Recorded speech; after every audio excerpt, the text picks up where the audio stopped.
એક શિક્ષક ઈચ્છે તો શું ન કરી શકે તેનું જીવતું ઉદાહરણ છે વડોદરા જિલ્લાના વાઘોડિયા તાલુકાની રસુલાબાદ નર્મદા વસાહત પ્રાથમિક શાળા.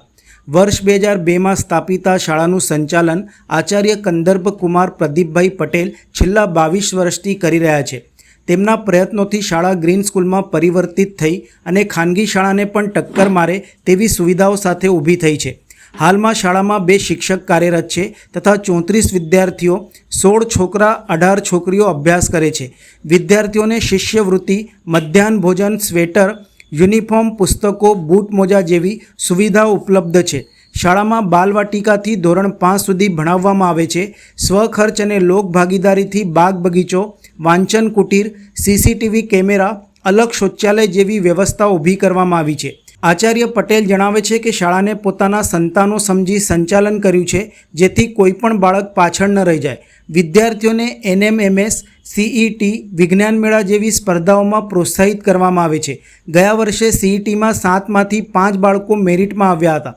શાળાને ગુણોત્સવમાં હંમેશા A તથા A+ ગ્રેડ પ્રાપ્ત થયો છે. વર્ષ 2024-25માં સ્વચ્છતા, હરિયાળી, આરોગ્ય, સલામતી અને ગુણ સંવર્ધન જેવા માપદંડો પર શાળાએ જિલ્લા કક્ષાએ સક્ષમ શાળાનો ખિતાબ જીત્યો છે. સાથે જ ₹31,000 જિલ્લા ઇનામ અને 11,000 તાલુકા ઇનામ મળ્યા છે. આ ઉપરાંત 2016-17માં સ્વચ્છ વિદ્યાલય એવોર્ડ જિલ્લા તથા નેશનલ સ્તર અને 2022-23માં પણ જિલ્લા કક્ષાએ એવોર્ડ શાળાએ મેળવ્યા હતા. આચાર્ય પટેલ આવનાર સમયમાં સ્માર્ટ ક્લાસરૂમ અને પુસ્તકાલય રૂમ ઊભા કરવાનો સંકલ્પ વ્યક્ત કર્યો છે અને સરકાર તથા શિક્ષણ વિભાગનો આભાર પણ વ્યક્ત કર્યો હતો.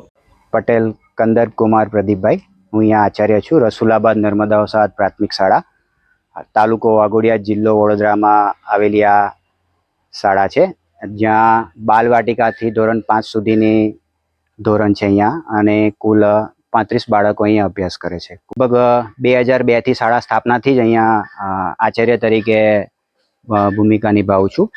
અહીંયા શાળાના SMC છે કે અમારી જે જિલ્લા પંચાયતના આદરણીય પાંડે સાહેબ છે, તાલુકાના જે આદરણીય સાહેબ શ્રીઓના માર્ગદર્શન હેઠળ અમે અહીંયા ખૂબ એમના જે ક્રાઇટેરિયા પ્રમાણે દરેક પ્રવૃત્તિઓ, શાળાને એકદમ સ્વચ્છ, હરિત અને જે વસ્તુ છે એ કાયમી, સ્થાયી અને બાળકોની સેફટીને ધ્યાનમાં રાખીને અહીંયા શાળાનો વિકાસ કરેલ છે.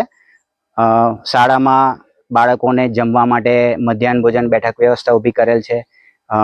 શુદ્ધ પાણી મળે રહે માટે આરોનું પાણી બાળકો માટેની વ્યવસ્થા ઊભી કરેલી છે. હેન્ડવોશ સ્ટેન્ડ, જે જમ્યા પહેલાં બાળકો સાબુથી હાથ ધોવાની ટેવ વિકસાવે એના માટેની વ્યવસ્થા ઊભી કરેલી છે. CWSN કુમાર કન્યાના શૌચાલય છે. સુંદર મજાનો અહીંયા બાગ બગીચો છે. બાળકોને રમવા માટેનું ખુલ્લું મેદાન છે. અહીંયા ચિલ્ડ્રન પાર્ક પણ બાળકોને હિંચકા, લસરની આદિ બાળકોને શાળાને આવવાનું ગમે અને કાયમી અહીંયા અભ્યાસ કરે મતલબમાં, એ માટે અહીંયા પૂરી ધ્યાન રાખવામાં આવેલું છે. શાળાને 2016-17માં રાજ્ય નેશનલ લેવલનો એવોર્ડ મળેલો છે. 4 વખત અમને જિલ્લા કક્ષાનો એવોર્ડ મળ્યો છે અને અત્યારે હાલમાં જ સક્ષમ શાળા જે રાજ્ય સરકારની જે એવોર્ડ છે એ જિલ્લા કક્ષાએ અમને 31,000 રૂપિયાના ઇનામ સાથે સમગ્ર જિલ્લામાં પ્રથમ નંબરે શાળા આવેલ છે. તાલુકા કક્ષાએથી પણ 11,000 રૂપિયાનું ઇનામ મળેલ છે અને આગળ રાજ્ય કક્ષાએ પણ અમે આશા રાખીએ છીએ કે અમને આમાં એવોર્ડ મળશે. અમે અને અમારો સ્ટાફ, બીજા જે ભાવિનભાઈ, અમે અહીંયા શાળામાં બાળકોને અમારા જ બાળકો છે એ રીતે જ કામ કરીએ છીએ. અને એક ભલે સરકારી શાળા છે પણ અહીંયા તમને આમ પ્રાઇવેટ સ્કૂલ જેવી તમને એક ફિલિંગ્સ આવે. અને અમારા ઉપરા અધિકારીઓથી માંડીને દરેકનો ખૂબ, સરકારનો પણ એટલો સારી ગ્રાન્ટથી માંડીને દરેક વસ્તુને એટલો સારો સહકાર આપવામાં આવે છે કે જેથી અમને પણ સારો ઉત્સાહ રહે છે કે કામ કરવાની, બાળકો સાથે કામ કરવાની. એ લોકોને અમારી શાળામાં ગત વર્ષે ધોરણ 5માં 7 બાળકોએ CET એક્ઝામ આપી હતી, એમાં 5 બાળકો મેરિટ લિસ્ટમાં આવેલા છે. એટલે એ લોકો જે સેટની જે સ્કૂલો છે આજુ, ત્યાં પણ એ લોકો અત્યારે ત્યાં ભણવા ગયા છે ધોરણ 5 પછી 6ઠ્ઠા ધોરણમાં. ગુણોત્સવ શરૂ થયાથી A+ ગ્રેડ કન્ટિન્યુ જાળવી રાખે.